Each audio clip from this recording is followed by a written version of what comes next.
Hello students, good morning. Now welcome in our English class. Students, we were discussing and we were revising the summary of chapter 6. The main point which have been shown here on the screen. We discussed till page 51, till point 51.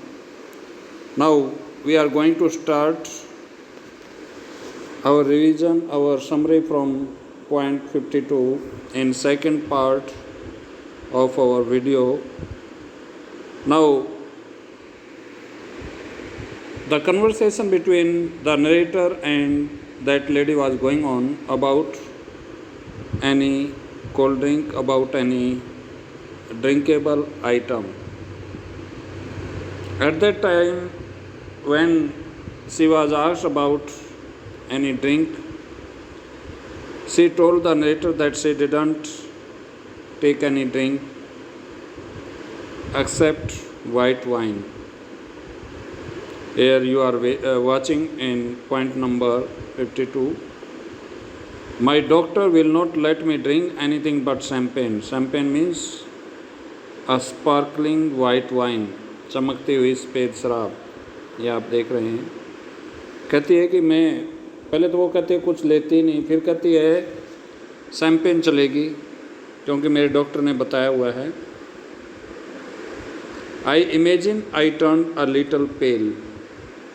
Now this is the wording of narrator for himself. Narrator की अपने लिए कहता है कि मेरे को ऐसा आभास हुआ जैसे मैं पीला पड़ गया. क्यों पड़ गया? Because whatever the white wine in form of champagne, that was too costly. So due to that reason, it became very impossible for him to remain in the same position. So because of a surprising way, he became pale. उसका चेहरे का रंग इसलिए उड़ गया क्योंकि उसने champagne के बारे में कभी सौपन में भी नहीं सोचा होगा कि वो इतनी महंगी शराब उसको उस औरत को पिलानी पड़ेगी. आई ऑर्डर हाफ अ बोतल. Now narrator order for half of a बोतल ऑफ शैम्पेन. शैम्पेन की हाफ बोतल का ऑर्डर दिया. I mention casually that my doctor had absolutely forbidden me to drink champagne. So, narrator took the help of a doctor for making an false excuse, that his own doctor had forbidden him to drink champagne because it was the question of his pocket. narrator जो है अपने लिए जो है वो क्या नाम है, एक डॉक्टर का सहारा लेता है, फॉल्स एक्सक्यूज़ करता है, झूठा बहाना बनाता है कि मेरे डॉक्टर ने तो मेरे को कहा हुआ है कि मैं शैम्पेन बिल्कुल ना पीऊँ. Now that lady asked what he was going to drink then. फिर उस लेडी ने पूछा फिर वो पीने क्या जा रहा है, यानी क्या ड्रिंकेबल आइटम लेगा. तो उसने कहा only water will be sufficient for me. So she ate caviar then salmon. उसने पहले कैवियर खाई, फिर सैल्मन खाई. Then she talked happily of art and literature and music. And then she started to talk in a very happy mood related to art, literature and music. अब फिर वो खुशी खुशी बातें करने लगी आर्ट के बारे में, लिटरेचर के बारे में और म्यूजिक के बारे में. अब खुशी खुशी होनी थी because that lady was not going to spend anything and was taking the enjoyment of so good food item. But I wondered what the bill would come to. But the narrator was so anxious about the arrival of the bill and he thought that what would happen if the bill came more than 80 francs. लेकिन मैं हैरान था कि पता नहीं bill क्या होगा. When my mutton chop arrived, she took me quite seriously to task. और जब मेरा मटन चॉप यानी वो जो प्लेट थी मीट की, जब वो मुझे हासिल हुई, प्राप्त हुई, तो उसने मेरी तरफ बड़े गंभीरता के साथ देखा. I say you are in the habit of eating a heavy lunch. Now that lady told the narrator that she understand that he was in the habit of eating heavy diet, heavy lunch. कहती है मुझे ऐसा आभास होता है, मुझे ऐसा लगता है कि आप जो है हैवी डाइट लेने के शौकीन हैं, आदत बनी हुई है. I am sure it's mistake. कहती है कि ये आपकी गलती है. You should not take such a heavy diet. कहती है आप गलत कर रहे हैं, इतनी हैवी डाइट, इतनी भारी खुराक आपने नहीं लेनी चाहिए. You should take light food item just like me. अब कहती है कि मेरी तरह हल्के फूड आइटम लीजिए. Why don't you follow my example. आप मेरा एग्जाम्पल क्यों नहीं फॉलो करते और मतलब हल्के फूड आइटम क्यों नहीं लेते. I am sure you would feel so much better for it. मुझे पूरी तसल्ली है कि आप अच्छा महसूस करेंगे. Now next slide. I am only going to eat one thing I said the waiter as the waiter came again with a menu. जैसे वेटर आया तो मैंने कहा कि मैं केवल एक ही चीज़ खाऊंगा, एक ही चीज़ खाने जा रहा हूँ और वो है मटन चॉप. सी वेव्ड. वेव्ड मीन्स हवा में हाथ हिलाना, जैसे वो ग्रीट कर रही हो या कोई इशारा कर रही हो. She waved him aside with an airy gesture. और हवा में इशारा करते हुए, अपने हाथ को हिलाते हुए उसने कुछ इशारा किया वेटर की तरफ. No no no no, I never eat anything for lunch. कहते नहीं नहीं नहीं, मैं कोई चीज़ लंच में नहीं लेती. Just a bite, I never want more than that. कहती बस एक बाइट ले लेती हूँ, एक टुकड़ा सा, छोटा सा. I eat that more as an excuse for conversation than anything else. और वो टुकड़ा भी, वो बाइट भी मैं इसीलिए लेती हूँ so that I could get an excuse to remain involved in the conversation with the other person who is sitting with me. कहती है कि वो भी मैं इसलिए लेती हूँ ताकि मैं जो व्यक्ति सामने बैठा है उसके साथ मेरे को बहाना मिल जाए बात करने का, इसलिए मैं छोटा मोटा आइटम ले लेती हूँ. अदरवाइज़ मैं खाने में कुछ लेती ही नहीं. आई couldn't possibly eat anything more unless they had some of those great icebergs. कहती है कि मैं और कुछ ज़्यादा खाना पसंद नहीं करूँगी, केवल अगर इनके पास वो आइसबर्ग्स हों तो मैं खा सकती हूँ. अब आइसबर्ग्स क्या है? A tall plant of lily family with fine feathery foliage cultivated for its edible shoots. यानी इसकी जो कॉम्पलें हैं वो खाने के काम आती हैं आइसबर्ग्स की. इसलिए कहती है कि मैं आइसबर्ग्स तो खा लूँगी और कुछ नहीं खाऊँगी. I should be sorry to leave Paris without having some of them. कहती है मुझे बड़ा बुरा लगेगा यदि मैं पेरिस को बगैर आइसबर्ग्स खाए छोड़ूंगी तो. My heart sank. Whose heart sank? किसका दिल बैठ गया, डूब गया? किसका? नरेटर का. क्यों? Because those icebergs were so costly which were so beyond his capacity. He couldn't imagine, he couldn't think about the icebergs. I had seen them in shop and I knew that they were horribly expensive. Expensive means costly. और मैंने उनको देखा था किसी दुकान में और मैं जानता था कि वो भयानक रूप से, horribly means भयानक रूप से बहुत ही कॉस्टली थे, बहुत ही महंगे थे। Next slide 73 point. Madam wants to know if you had any of those great asparagus, I asked the waiter. Now the narrator asked whether they had any aspergs in their restaurant। Narrator ने waiter से पूछा कि madam जानना चाहती है कि आपकी दुकान में, आपकी रेस्टोरेंट में कोई आस्पर्ग्स है कि नहीं। I tried with my all might to will him to say no. Now the narrator tried is best by having the view in his mind that waiter should tell that lady that they didn't have any aspergs in the restaurant। कहता है कि मैंने पूरी ताकत से ये कोशिश की, ये इच्छा भगवान के सामने रखी कि वो वेटर जो है उस लेडी को आस्पर्ग्स के बारे में नो कहे, ये कहे कि उनके पास रेस्टोरेंट में इस समय कोई आस्पर्ग्स मौजूद नहीं है। A happy smile spread over his face. उसके चेहरे पर एक खुशी की लहर दौड़ पड़ी। क्यों, कब, कैसे? As he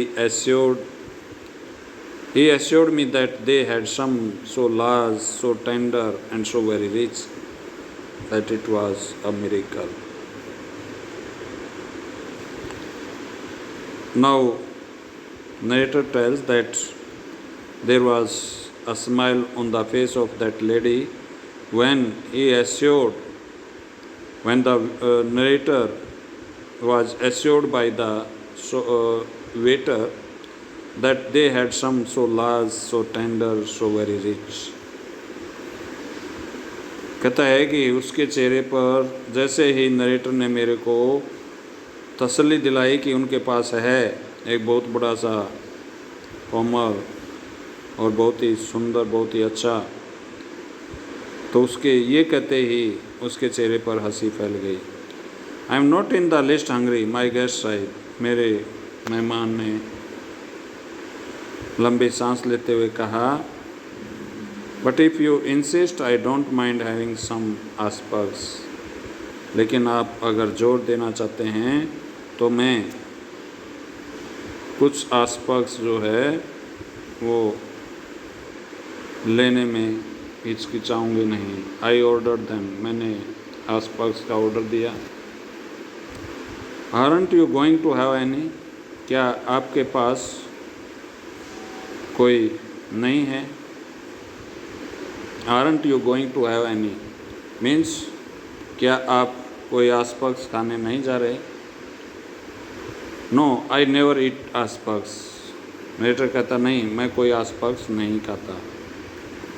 I know there are people who don't like them. अब लेडी कहती है मैं जानती हूँ बहुत सारे लोग जो आस्पर्ग्स पसंद नहीं करते। The fact is you ruin your palate. Palate mean the roof of the mouth. कहती है कि मैं जानती हूँ कि सच्चाई ये है कि आप अपने मुंह को जो है वो तबाह कर रहे हैं, ख़राब कर रहे हैं by all the meat you eat. ये मीट खा खा कर। कहती है आपकी जो डाइट है वो हैवी डाइट है और आप अपने शरीर को तबाह कर रहे हैं हैवी डाइट लेकर, मीट जैसी हैवी डाइट को लेकर। We waited for the asparagus to be cooked.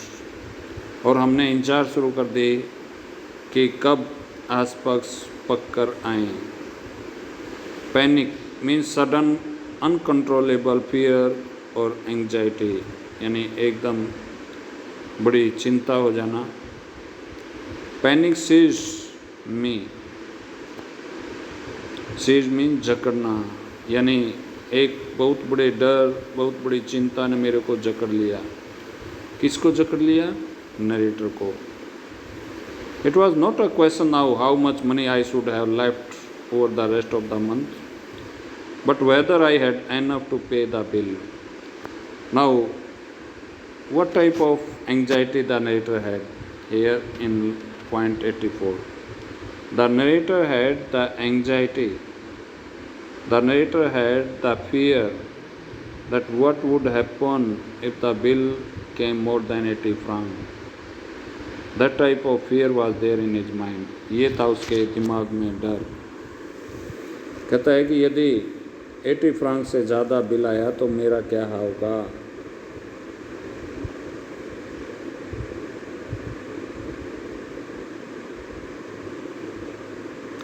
और कहता है कि अब क्वेश्चन ये नहीं था कि मेरे पास कुछ बचेगा नहीं, बल्कि क्वेश्चन ये था कि बिल 80 फ्रांक से कम आएगा या नहीं, या मेरे पास बिल को चुकता करने के पैसे होंगे या नहीं. That type of question was there in my mind, and because of that reason I had too much anxiety. It would be mortifying to find myself 10 francs short and be obliged to borrow from my guest. कहता है कि कितनी भयानक बात होगी, कितनी बेकार बात होगी यदि 10 फ्रांक भी कम पड़ गए और वो 10 फ्रांक मैंने अपने मेहमान से उधार लेने पड़े. Then what type of shame would be there for me. कैसी शर्म मेरे लिए होगी. I couldn't bring myself to do that. और मैं जो है इस समस्या से बाहर ही नहीं निकल पाया. I knew exactly how much I had if the bill came to more. I made a decision that I would put my hand in my pocket and with a dramatic cry start up say it had been stolen. By this line means the narrator said that if the bill came more than 80 francs then he would create a drama, and by creating the drama he would say that his pocket had been picked up, कि उसकी pocket जो है वो काट ली गई है, उसकी जेब काट ली गई है जेब कतरों के द्वारा. कहता है कि उसे पता था कि उसकी जेब में कितने पैसे हैं, कितने फ्रांक हैं. तो सोचना उसने शुरू कर दिया, प्लानिंग बनाना शुरू कर दी कि बिल अगर 80 फ्रांक से ज़्यादा आया तो वो जेब में हाथ डालेगा और कहेगा कि मेरी जेब को काट लिया किसी जेब कतरे ने, और कहूँगा कि ये इनको चुरा लिया गया मेरे पैसों को. Of course it would be unfortunate if she had not money enough either to pay the bill. और कहता है फिर दूसरा दिमाग में उसके व्यू आता है कि अगर उस औरत के पास भी पैसे उधार देने के लिए नहीं मिले देन व्हाट वुड हैपन, फिर क्या होगा. Then the only thing would be to leave my watch and say I would come back and pay later. कहता उस सिचुएशन में एक ही चीज़ बची है कि मैं अपनी ये क्या नाम वॉच घड़ी को मोर्टगेज करूँगा. मोर्टगेज मीन गिरवी रखना, गिरवी रख दूँगा और कहूँगा कि मैं वापस इसे ले जाऊँगा पैसे देकर. The asparagus appeared. अब आसपक्स जो है पक गए थे और पक कर वो प्रतीत हुए, दिखाई दिए. They were big delicious and appetising. Appetising means which stimulate appetite. कोई चीज़ भूख को बढ़ावा दे उसको बोलते हैं एपिटाइजिंग. और कहता है कि वो बड़े बड़े थे, स्वादिष्ट थे और भूख को बढ़ाने वाले थे. I watch the seamless aspects down her throat and the smell of the melted butter hit my nose. कहता है कि मैंने देखा कि वो किस तरह से गले से नीचे जा रहे थे आसपास, और कैसे उन आसपास की जो स्मेल थी वो मेरे नाकों तक, मेल्टेड बटर यानी पिघले हुए जो मक्खन था उसकी स्मेल कैसे मेरे नाकों तक पहुंच रही थी. At last is she finished. और आखिर में उसने ये आसपास को ख़त्म किया. Coffee I said. मैंने पूछा कि क्या आप कॉफ़ी लेंगे, तो उसने कहा yes ice cream and coffee. She answered. Now you are watching here. Before some time she was saying she didn't take anything in lunch, but now she is ordering 2 things at a time. एक ही समय में 2 चीज़ों का हुक्म दिए जा रही है। नेटर ने उससे कॉफ़ी के लिए पूछा, वो कहते हैं नहीं, कॉफ़ी के साथ साथ आइसक्रीम भी। अब देखिए how much greedy that lady was, कितनी ग्रीडी है वो, कितनी लालची किस्म की औरत है। ठंडा और गर्म दोनों एक साथ लेती है। I was past caring now, कहता मैंने परवाह करना छोड़ दी थी। So I order coffee for myself and both of the things for that lady, और इसलिए उसने अपने लिए कॉफ़ी और उस औरत के लिए दोनों चीज़ें, कॉफ़ी और ice cream. You know there is one thing I thoroughly believe in, she said, उसने कहा एक चीज़ में मैं विश्वास रखती हूँ। As she ate the ice cream, जैसे उसने आइसक्रीम को खाया। One should always get up from a meal feeling one could eat a little more.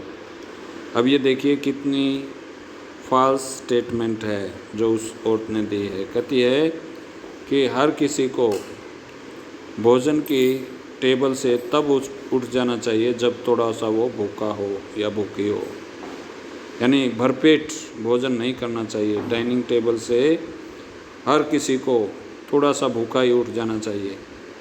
But here we can see that there was lot of difference in her wording as well as in her action. Are you still hungry? अब उसकी करनी और कथनी में अंतर है, कहती कुछ है करती कुछ है। तो नरेटर ने पूछा क्या आप अब भी भूखे हैं, यानी जब उसने कहा ना कि भूखा ही उठ जाना चाहिए, तो पूछता है अब भी भूखे हैं आप?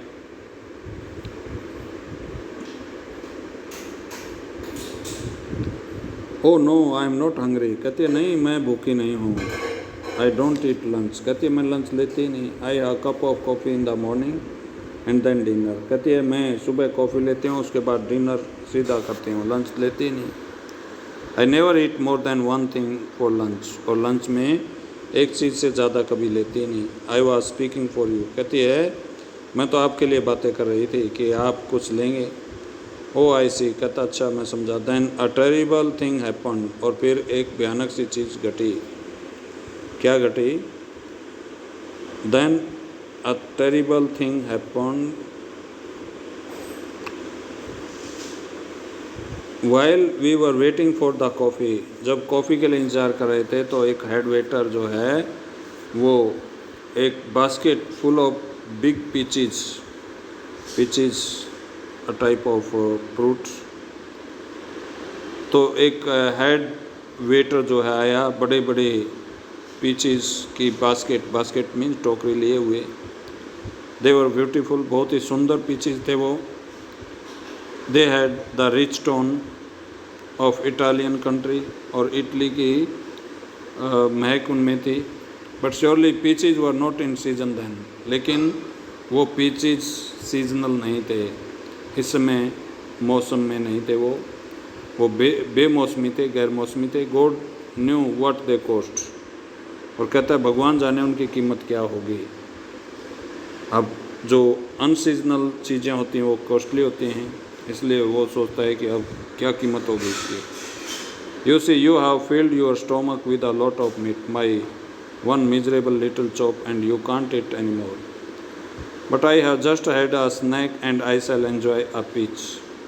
The bill came and when I paid it I found that I had only enough for a quite inadequate tip. Adequate means उपयुक्त, इनएडिकेट अनुपयुक्त, गलत, जो सही ना हो। और जैसे ही बिल आया तो मैंने देखा कि बिल चुकता करने के बाद मेरे पास टिप देने के भी ठीक से पैसे नहीं थे। Her eyes rested for an instant on the 3 francs. अब वो बिल कितने फ्रांक का आया? 77 का। कितने फ्रांक बचे? 3 फ्रांक। और कहता है कि इन 3 फ्रांक के ऊपर भी उस औरत की नज़र लगी हुई थी जो मैंने वेटर को दिए।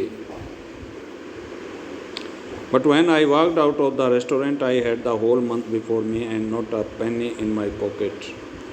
और कहता है कि जैसे ही मैं रेस्टोरेंट से बाहर आया तो अब मुझे पता चला कि जेब में एक भी पैसा नहीं और पूरा महीना सामने खड़ा था। फॉली माई एक्सक्यूज she said as we shook hand, जैसे हमने हाथ मिलाया। Never eat more than one thing for luncheon, कहती है फॉलो माई एग्जाम्पल, मेरा अनुसरण कीजिए, मैं कभी भी एक चीज़ से ज़्यादा लंच में नहीं लेती। I will do better than that. I answered I will eat nothing for dinner tonight. कहता मैंने जवाब दिया कि मैं आज रात डिनर में कुछ नहीं लूँगा। अमरिस्ट, she cried happily jumping into the cab. Cab means किराए की गाड़ी। और किराए की गाड़ी में उछलकर चढ़ते हुए उसने कहा कि आप ह्यूमरिस्ट हैं, मजाकिया हैं। You are quite a humorist, but I have had my revenge. लेकिन आखिर में मैंने अपना बदला ले ही लिया। I don't believe that I am a vindictive. Vindictive का मतलब हैविंग और शोइंग अ स्ट्रॉन्ग और अनरीजनिंग डिजायर फॉर रिवेंज, यानी एक ऐसी ताकतवर और गैर तार्किक इच्छा बदला लेने की। But when the immortal gods take a hand in the matter it is pardonable. Pardonable means, pardonable का मतलब होता है फॉरगिवन या एक्सक्यूजेबल, जिसको माफ़ किया जा सके। To observe the result with complacency means self satisfaction, यानी इन पूरी लाइनों का मतलब है कि